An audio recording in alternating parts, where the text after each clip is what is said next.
नमस्कार दोस्तों, back to our channel friends. मैं आप सबका अपने चैनल स्टॉक्स वाला लाइफ पे बहुत स्वागत करता हूँ। दोस्त टीएफएल फैमिली टीएफएल मेंबर्स, आज 13 अक्टूबर, रही बात भारतीय शेयर बाजार की तो जी guys, आज में वही ½ % के आसपास फॉल विटनेस होते हुए देखने को मिली। और मार्केट में आपको अच्छे से पता है कि बीच में बहुत ज़्यादा हमें मंदी की न्यूज़ देखने को मिल रही है। बट इसी बीच में गैस कल यूएस मार्केट से एक स्टॉक को लेके बहुत ही पॉजिटिव न्यूज़ हमें देखने को मिल रही है, और जिनका अकॉर्डिंग दोस्तों आने वाले कल में उनके गाइडेंस और भी बढ़ सकते हैं। तो जी guys, आपको अच्छे से पता है कि वर्ल्ड मार्केट में सबसे ख़राब कंडीशन अभी के टाइम में यूरोपियन कंट्री की है, और उसके साथ साथ गैस हमें यूएस का भी नाम देखने को मिल रहा है। बट इसी कंट्री में गैस कोई अगर एक कंपनी निकलती है जिनके इस क्वार्टर के नंबर्स उम्मीद से वे बेटर हमें दिखाई पड़ते हैं, और उनके जो रेवेन्यू गाइडेंस हैं आने वाले कल में और भी अच्छे हो सकते हैं, तो उस कंपनी में गैस हमें ज़रूर फोकस करना चाहिए। बिकॉज इस कंपनी में गैस हमने पिछले कुछ समय से ऐसा कारोबार देखा है जो मंदी प्रूफ का हमें संकेत देता है।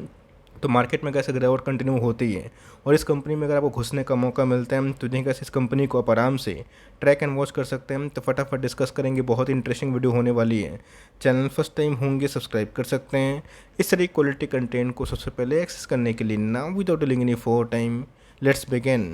वैसे अगर आप देखें, ये एक ऐसा शेयर है जो भारतीय बाज़ार में आपको नहीं मिलेगा, बिकॉज इसकी जो लिस्टिंग है ये यूएस बाज़ार में हमें दिखाई पड़ती है। न्यूयॉर्क स्टॉक एक्सचेंज में गैस इसी कंपनी की हमें लिस्टिंग दिखाई पड़ती है। बट मैं आपको ये चीज़ इसलिए दिखा रहा हूँ बिकॉज कल के दिन गैस इसमें हमें 4% के आसपास उछाल देखने को मिली थी, बिकॉज इनके बिजनेस काफ़ी अच्छे थे। बट ध्यान रखिएगा, जब जब गैस बड़ी मंदी हमें दिखाई पड़ती है, चाहे 2008 की बात की जाए, 2020 की बात की जाए, इस कंपनी में गिरावट तो होती है बट बहुत ही क्विकली गैस ये कंपनी रिकवर भी कर देता है। तो जो कंपनी का इतना सॉलिड मल्टीपैकर स्टॉक बन चुकी है और जिसने का इस कंटिन्यूसली बेसिस पे एक कंपाउंडिंग मशीन का काम किया है, तो ऐसी कंपनी का जो फ्रेंचाइजी है जो भारतीय बाजार में लिस्ट है उसको आप हल्के में ना ले। कंपनी का नाम अगर आप देखें, पेप्सिको कंपनी, जो अपने आप में गैस बहुत ही रिनाउंड और बहुत ही फेमस कंपनी हमें दिखाई देती है। के दिन की बात की जाए तो जी गैस कल इनके आए थे इनके क्वार्टरली नंबर्स, और नंबर्स की बात की जाए उम्मीद से बहुत बेहतर हमें दिखाई पड़े। और गैस इधर पे नहीं कहानी खत्म हुई, कंपनी ने गैस अपने रेवेन्यू गाइडेंस को और बढ़ा दी है, और मिडिल ईस्ट सहित गैस इंडिया में भी इनके इम्पैक्ट हमें बहुत ही पॉजिटिव दिखाई दे सकते हैं। अगर आप देखें PepsiCo raises forecast after Q3 earnings, जी हाँ गैस वहाँ पे Q3 का सिलसिला में देखने को मिल रहे हैं, जहाँ पे गैस वॉल स्ट्रीट का एक अनुमान होता है, जहाँ पे पेप्सिको कंपनी इस उम्मीद को तोड़ते हुए दिखाई पड़ रही है। मतलब ये उम्मीद से बहुत ही अच्छे खासे नंबर्स इन्होंने पेश किए हैं, जहाँ पे गैस अर्निंग्स का जो जादू है ये कंटिन्यू होता हुआ देखने को मिल रहा है। जहाँ पे एक तरफा गैस नेस्डैक में गिरावट डो गिर रहा है, और ये कंपनी में गैस 4% के आसपास अगर एक दिन में इंटरडे तेज़ी होती है, ये बहुत बड़ी बात मानी जाती है। तो Q3 के नंबर्स के बाद दोस्तों कंपनी का जो फोरकास्ट है ये और ही पॉजिटिव वे से बढ़ते हुए देखने को मिल रहे हैं। तो आप सोचेंगे कि भाई कौन सी कंपनी है जो पूरा बेनिफिट इस कंपनी से ले सकती है, उसका नाम है गैस VBL होगा दोस्तों। लेकिन उससे पहले अगर आप देखें पेप्सिको की गैस जितने भी बड़ी कंपनीज हमें दिखाई पड़ती है उसमें VBL का नाम हमें दिखाई पड़ता है। पेप्सिको की गैस जो बॉटलिंग राइट है वो VBL ही लेके रखा है। यहाँ पे गैस पेप्सिको का जो कंजम्पशन स्टोरी है ये बहुत ही हद तक ट्रमेंडस होता हुआ देखने को मिल रहा है। और गैस पूरे इंडिया में आप देख सकते हैं जो रेवेन्यू गाइडेंस है ये बढ़ के डबल डिजिट में जाता हुआ देखने को मिल रही है। और गैस इनके जो सोडा बिजनेस हैं और जो स्नैक बिजनेस हैं ये भी आने वाले कल में गैस बहुत ही अच्छा परफॉर्म कर सकते हैं। तो ऑफकोर्स गैस एक ख़राब इकनॉमी में भी इस कंपनी ने जो स्टेबलाइज रिटर्न्स पेश किए हैं और जो नंबर्स पेश किए हैं वो बहुत ही काबिल तारीफ़ हैं। आपको पता है हाल फिलहाल में ही जो VBL ने अपने सोडा बिजनेस को छोड़ के और भी नॉन सोडा बिजनेस पे बहुत ही फोकस करने की कोशिश करी थी, जहाँ पे गैस बहुत ऐसे नए नए प्रोडक्ट्स जो कंपनी बीच बीच में लॉन्च करी थी, उसमें गैस स्टिंग का भी नाम हमें दिखाई पड़ रहा है, जो अपने आप में गैस एक एनर्जाइजिंग ड्रिंक हमें दिखाई पड़ रही है। और ऑफकोर्स गैस बहुत सारे ब्रोकर्स के अकॉर्डिंग आने वाले कल में गैस इनके जो बिजनेस हैं और भी एक्सपोनेंशियली बढ़ सकते हैं। बीच में तो गैस ये भी न्यूज़ हमें दिखाई पड़ी थी, जहाँ पे एडिलवे सिक्योरिटीज़ की बात की जाए नेक्स्ट महीने गैस MSCI इंडेक्स में इस कंपनी को आराम से जगह मिल सकती है, बहुत ही हाई प्रोबेबिलिटी है। इसकी वजह से गैस 190 मिलियन के जो इन्फ्लोज हैं इस कंपनी में हमें देखने को मिल सकता है। तो वहाँ पे गैस अगर पेप्सिको के नंबर बहुत अच्छे हैं, कौन से बाज़ार में, यूएस के बाज़ार में, तो ऑफकोर्स गैस इंडिया के बाज़ार में भी इस कंपनी के नंबर्स बहुत ही अच्छे हो सकते हैं, जिसको हम लोग VBL के नाम से जानते हैं।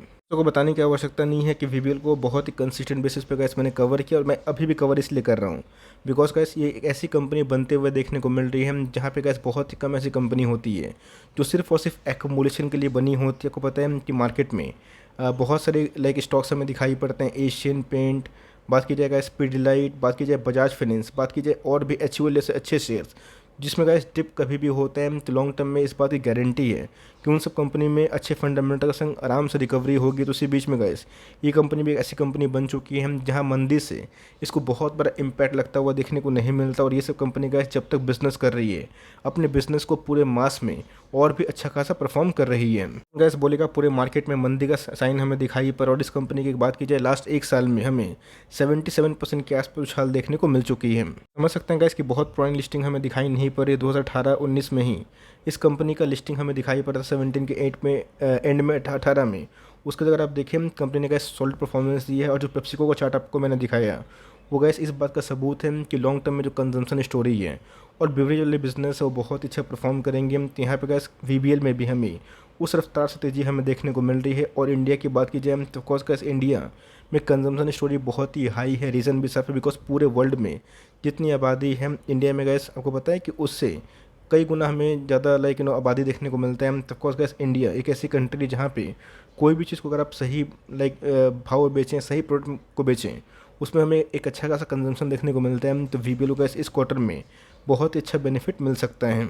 गैस अभी तक जो क्वार्टर ख़त्म नहीं हुआ, आपको पता है गैस कि अभी भी Q2 के नंबर्स आना बाकी है वीबीएल में। लेकिन यस यहाँ पे गैस जो क्वार्टरली अपडेट है हमें देखने को नहीं मिल रहा है। तो ऑफकोर्स गैस यहाँ पे एफआईएस की जो होल्डिंग है ये बहुत ही ट्रिमेंडस हमें देखने को मिल रही है। बट दोस्तों मैंने जाकर चेक किया वहाँ पे गैस एफआईएस की होल्डिंग ये अपडेट होना सबसे बाकी है। 25% के आसपास हमें देखने को मिल रहे हैं। और पिछले कुछ समय से गैस एफआईएस अपने स्टेक को कंटिन्यूसली बेसिस पे इस कंपनी में बहुत ज़्यादा बढ़ा चुके हैं। तो ऑफकोर्स गैस वीबीएल में आपको फोकस ज़रूर करना चाहिए बिकॉज कंपनी की बात की जाए फंडामेंटली अच्छी होने के साथ साथ टेक्निकली भी काफ़ी स्ट्रॉन्ग है। और पिछले कुछ समय से गैस एफआईएस का जो इंटरेस्ट है इस कंपनी में बहुत ही बढ़ चुका है। बात साइज़ की, मार्केट कैप की, तो एक बड़ी कंपनी है गैस। हम लोगों ने जब इसको आइडेंटिफाई किया था वही 17,000 करोड़ के आसपास की मार्केट कैप थी। बट बहुत क्विक टाइम में गैस कंपनी बहुत लार्ज बन चुकी है। और इसमें कैसे गिरावट होती है तो हर एक डिप में इसको आप चाहें तो एसआईपी करिए। बहुत लोग मेजोरिटी ऑफ द लोग ये सोचते हैं कि एक सही भाव पे आएगा, मैं 20 स्टॉक 30 स्टॉक खरीदूंगा। बट कभी कभी ऐसा होता है कि वो भाव आता ही नहीं है और आपके पैसे बचे ही रह जाते हैं। तो यहाँ पे गैस सबसे अच्छा तरीका यही है कि मंथली एसआईपी के तौर पे इस कंपनी को 1-2 स्टॉक करके हर महीना जो आपकी फाइनेंशियल कैपेबिलिटी है आप इसको उठा सकते हैं। बिकॉज मार्केट में गैस प्राइस टूर्निंग इसका भी क्वाइट रीजनेबल है। जहाँ पे गैस एक समय प्राइस टूर्निंग इनके 80 के आसपास थी जो भी के टाइम में 53 के आसपास दिखाई पड़ रहे हैं। वन डे के चार्ट की बात की जाए जब जब गैस में गिरावट हमें देखने को मिलती है, जब जब गैस ये हमें 1020, 1030 और 1000 के आसपास जाता हुआ देखने को मिलता है, फटाक से गैस उसमें हमें 5-10% के आसपास बहुत ही अच्छी रिकवरी देखने को मिल जाती है। तो यहाँ पे गैस अगर आपको निचले भाव मिलते हैं, बहुत लोग वेट कर रहे हैं कि 800 का भाव कब आएगा तो मैं निवेश करूँगा, मेरा ऐसा मानना है गैस।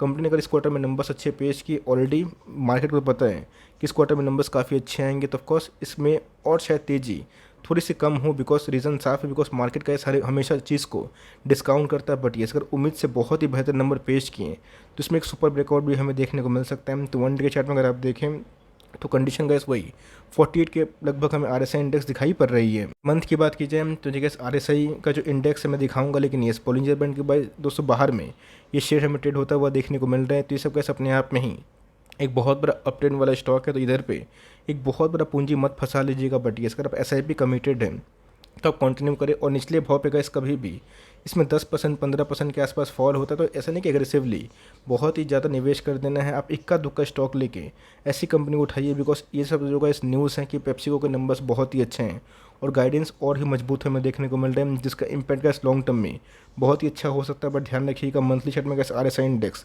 बहुत ही हाई है, तो बहुत ही एग्रेसिव निवेश मत करिएगा। बट लॉन्ग टर्म में अगर आप कमिटेड हैं तो अपने एसआईपी को महीना में 1 स्टॉक 2 स्टॉक करके आप उस सेंस में इसको आप ट्रैक एंड वॉच करें। और लॉन्ग टर्म में गैस एक ऐसी कंपनी जिसने गैस अभी भी बड़ा रिसेशन का जो साइन है वो नहीं दिया है।